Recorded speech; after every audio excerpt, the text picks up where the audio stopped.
O Conexão Rural fala com Anderson Belloli, advogado que é diretor jurídico da FederArroz. O convidei para essa conversa para falar um pouquinho sobre esse ano safra, que me parece gera um certo entusiasmo, mesmo que cauteloso, nos produtores, e para falar também um pouquinho das demandas da sua área, da área jurídica, um assunto que tem gerado muita discussão e até uma certa polêmica também, é a questão das recuperações judiciais. Doutor Anderson, no caso específico do arroz, como é que está essa demanda? Se já tem havido decisões nesse sentido? Nos comente um pouquinho sobre esses movimentos aí. Alex, essa tua pergunta, por incrível que pareça, ela é muito pertinente porque ela tem tudo a ver, querendo ou não, né, por mais incrível que possa parecer, com a primeira questão que me apresentaste. Então, o setor do arroz, ele vive um ano muito bom, mas ele é completamente insuficiente para resolver o passado e projetar o futuro. Então, não resolve nem o que nós temos para trás e tampouco aquilo que virá pela frente. Nós já passamos fizemos algumas apresentações rápidas nesse formato sobre esse assunto. E o que nós podemos dizer, Alex, para o produtor de maneira muito simples? Esse processo tem 3 etapas, é um processo diferente. Tá? Nós trabalhamos com esse processo na nossa esfera privada, nós ingressamos muitas vezes com processo de recuperação judicial no meu escritório particular, já há muitos anos. E o que acontece, Alex? Esse processo tem 3 etapas. Uma é do deferimento da recuperação judicial, tá? Que é quando o juiz recebe o processo, ele verifica o preenchimento de uma série de requisitos legais. Se esses requisitos legais estiverem preenchidos, começa-se o processo de recuperação judicial. 60 dias depois, Alex, e isso não está sendo divulgado de maneira adequada, o que está sendo divulgado é só essa primeira parte, que é o deferimento da recuperação judicial. Porque 60 dias depois desse deferimento, desse início do processo, o que ocorre, Alex? Ocorre que o devedor, a empresa que ingressa com essa recuperação judicial, ela precisa apresentar um plano de recuperação judicial, em que ela vai dizer nesse plano, Alex, rapidamente aqui, como que vai pagar o passivo, em quantos anos, com qual taxa de juro, com carência, sem carência, se vai pagar 100%, se vai pagar 50% da dívida.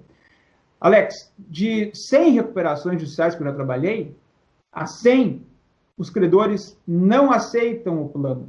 De modo que esse plano vai para uma Assembleia Geral de Credores. E é nesse momento, de fato, que os credores vão decidir se aceitam ou não a tua recuperação, se aceitam ou não o teu plano. O que me parece importante deixar muito claro para o produtor? Isso não tem sido divulgado da maneira adequada. Se por acaso esses credores não aceitarem esse plano de recuperação judicial, ou se o produtor não conseguir pagar o plano que esses credores aceitarão, decretada a falência do produtor, ou seja, vende todo o patrimônio e paga as dívidas. Então, assim, é uma ferramenta pensada para empresas. Ela não foi pensada lá em 2005, na Lei 11.101, e foi criada casualmente para a Varig, foi pensando na Varig, porque antes tinha a Concordata, que era só 2 anos, né? Que era um decreto lá de 1941. Então fizeram essa lei em 2005 pensando na Varig, ou seja, possibilitando o quê? Que o credor, que o devedor, ele possa dividir a sua dívida em 4, 5, 10, 15, 20 anos. Mas foi pensando em empresas, não foi pensando no produtor rural. Então, Alex, eu tenho uma dúvida significativa, tá? E eu te agradeço aqui pela oportunidade de falar um pouquinho sobre isso, se essa ferramenta, como está sendo vendida, é adequada à realidade do produtor. Ela precisa ser muito bem pensada, muito bem estudada, porque não é exatamente como tem sido divulgado por alguns meios de comunicação, e está de parabéns por, mais uma vez, estar aprofundando um pouco mais esse assunto. Os produtores rurais aqui do estado, especialmente os produtores de arroz, que lidam muito com os recursos hídricos, sempre foram alvo de ações ambientais, dos fiscais ambientais. Tem uma informação de que está se criando esse programa de regularização ambiental. Eu gostaria que o senhor, ao comentar isso aí, falasse como estão essas ações nesse momento, qual é a postura desse órgão que sempre foi muito ativo nesse sentido, que é a Fundação do Meio Ambiente do Estado, e o senhor falasse um pouquinho desse programa. O que me preocupa em relação à questão hídrica nesse momento, Alex? Nós já divulgamos uma informação que é muito importante, tá? Te agradeço mais uma vez pela oportunidade de falar sobre isso aqui. Lá em 2005, resumindo muito aqui a questão, se lançou no Estado um programa de regularização da atividade orizícola, tá? Em que os produtores deveriam, isso é importante deixar claro aqui, em 4 anos ali, a cada ano recuperar 25% das suas áreas de APP. Todos os produtores, de alguma forma, mesmo que sem saber, acabaram firmando um termo de compromisso ambiental em que eles se comprometeram a fazer essas recuperações de APP. A coisa não avançou, enfim, o tempo passou, se veio o novo Código Florestal, que mudou, que criou esse instituto tão importante que é a área consolidada, marcando ali o termo de 2008, em que se mudou, né? Se mudou. Antes eu tinha que ter 100 metros, até 500 metros da beira de um rio de APP.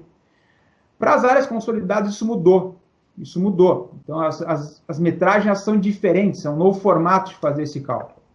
O que acontece? Uma série de mudanças de regramentos legais expedidos entre 2012, 2013 e 2014 possibilitaram que o produtor faça essa revisão dessas áreas de APP, Alex.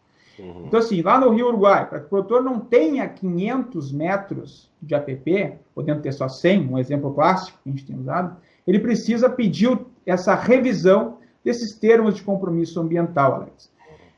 Isso foi construído com a total ajuda, com a total condução da Farsul junto ao nosso Estado aqui, que não tinha instrumentos legais para regularizar essa revisão, Alex. Espero que eu esteja conseguindo ser didático aqui.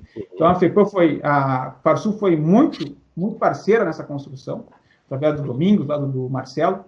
E hoje nós temos a possibilidade de fazer essa revisão, tá, Alex, desse termo de compromissos ambientais. Só que esse pedido, ele pode e deverá ocorrer até 31 de julho.